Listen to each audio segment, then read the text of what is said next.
Election کے انعقاد پر تنازع، اداروں میں تناؤ، سیکیورٹی اور معاشی مشکلات، ملک کی موجودہ صورتحال پر لاہ عمل طے کرنے کے لیے سیاسی اور عسکری قیادت آج ایک میز پر اکٹھی ہوگی۔ قومی سلامتی کمیٹی کے اہم اجلاس میں اہم فیصلے متوقع۔ چیئرمین پی ٹی آئی نے الزام عائد کیا کہ حکومت نیشنل سیکیورٹی کمیٹی کا اجلاس بلا کر انتخابات کے التوا کے لیے سیکیورٹی فورسز کو استعمال کرنا چاہتی ہے۔ ایسا کوئی بھی قدم مسلح افواج کو عدلیہ اور قوم کے خلاف براہ راست کھڑا کر دے گا۔ کہا عدلیہ کے خلاف قومی اسمبلی میں قرارداد پاس کی گئی اور ایک غیر آئینی بل پیش کیا گیا۔ کہا غیر آئینی قرارداد لانے والوں کے خلاف نااہلی ریفرنس داخل کر رہے ہیں۔ اسرائیل کے بیک و غزہ اور لبنان پر فضائی حملے، لبنانی شہر طائر اور غزہ سٹی دھماکوں سے گونج اٹھے۔ اسرائیل نے لبنان سے داغے گئے 34 میزائلوں کا ذمہ دار حماس کو قرار دیتے ہوئے حملے کیے۔ مسجد اقصی میں لگاتار 2 روز اسرائیلی فورسز کے حملوں اور نمازیوں پر تشدد سے کشیدگی کا آغاز ہوا۔ سپریم کورٹ فل کورٹ بنا دے، جو فیصلہ آئے گا ہمیں قبول ہوگا، وزیر اعظم شہباز شریف کی پیشکش۔ کہا فل کورٹ کا مطالبہ مان لیا جاتا تو ملک میں کون اس سے اختلاف کرتا، کوئی سیاسی جماعت الیکشن سے نہیں بھاگ سکتی۔ 63A کے قانون کو بڑی ڈھٹائی سے ری رائٹ کیا گیا، ہم نے اپیل دائر کی ہوئی ہے، اس کا کچھ اتا پتہ نہیں۔ فیصلے پر اختلاف ہے تو نظر ثانی اپیل دائر کریں، قراردادوں سے سپریم کورٹ کے فیصلے ختم نہیں ہوتے۔ پی ٹی آئی کے فواد چودھری نے قومی اسمبلی کی قرارداد مسترد کر دی۔ کہا حکومت الیکشن نہیں کراتی تو تحریک کے لیے تیار ہے۔ عمران خان دور میں 600 کاروباری افراد میں $3 ارب کے قرضے بانٹ دیے گئے، وہ بھی 0% شرح سود پر۔ پی ٹی آئی دور کا ایک بڑا اسکینڈل قومی اسمبلی کی قائمہ کمیٹی برائے خزانہ میں سامنے آ گیا۔ کئی روز سے چھپتے پھرنے کے بعد پی ٹی آئی رہنما علی امین گنڈاپور نے بالآخر پولیس کو گرفتاری دے دی۔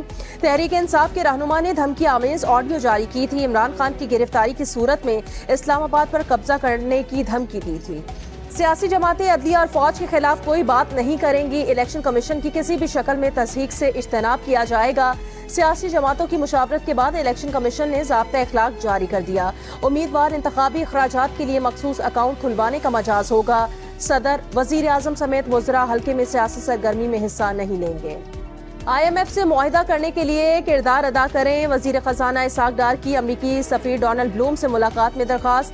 اسحاق ڈار نے امریکی سفیر کو معاشی صورتحال سے آگاہ کیا، بتایا اضافی وسائل اور زر مبادلہ کی ضرورت ہوگی۔ امریکی سفیر نے IMF معاہدہ اور تعاون بڑھانے کی یقین دہانی کرائی ہے۔ سول ایویشن اتھارٹی کے ملازمین کو احتجاج مہنگا پڑ گیا، ریٹرن شپ پر کام کرنے والے 300 ملازمین برطرف۔ ملازمین نے 1 ماہ تک کراچی سمیت دیگر ایئرپورٹس پر احتجاج کیا تھا۔ عارضی ملازمت کرنے والے ملازمین کا مطالبہ تھا انہیں مستقل کیا جائے۔ رہنما پیپلز پارٹی آصفہ بھٹو نے بھی CAA ملازمین کے احتجاجی کیمپ میں شرکت کی تھی۔ شمال مشرقی بلوچستان میں چند مقامات پر تیز ہواؤں اور گرج چمک کے ساتھ بارش کا امکان۔ سندھ، مکران ساحلی پٹی پر گرد آلود ہوائیں چلیں گی۔ محکمہ موسمیات کے مطابق ملک کے بیشتر علاقوں میں موسم خشک رہے گا۔ کراچی کے علاقے سرجانی ٹاؤن میں 4 ماہ سے پانی کی فراہمی معطل، رمضان کے روزے، سحر و افطار میں بھی پانی کی کمی۔ مہنگائی کے دور میں ٹینکر مافیا کی چاندی، بورنگ کا پانی استعمال کرنے سے جلد اور آنتوں کی بیماریاں پھیلنے لگی۔ پاکستانی عوام کی اکثریت ڈائریا اور ہیضہ ہونے کی اہم وجوہات سے واقف۔ 59% گندے پانی کو ڈائریا اور ہیضہ ہونے کا اہم سبب کہتے ہیں۔ 37% باسی کھانے، 35% ہاتھ نہ دھونے، 33% افراد گندا کھانا کھانے اور گندے برتنوں کا استعمال کرنے، جبکہ 17% افراد حفظان صحت کے اصولوں کو نہ اپنانے کو ان بیماریوں کے پھیلنے کی اہم وجوہات میں شمار کرتے ہیں۔ گیلپ پاکستان نے عوامی آرا پر مبنی نیا سروے جاری کر دیا۔ چین آنے کے لیے لمبا سفر طے کیا، ایرانی وزیر خارجہ کا سعودی ہم منصب سے مکالمہ۔ سعودی وزیر خارجہ فیصل بن فرحان نے جواب دیا، حالانکہ تہران سے ریاض تک پرواز 2 گھنٹے کی ہے۔ بے تکلف گفتگو پر مشتمل 13 سیکنڈ کی ویڈیو نے دیکھنے والوں کے دل جیت لیے۔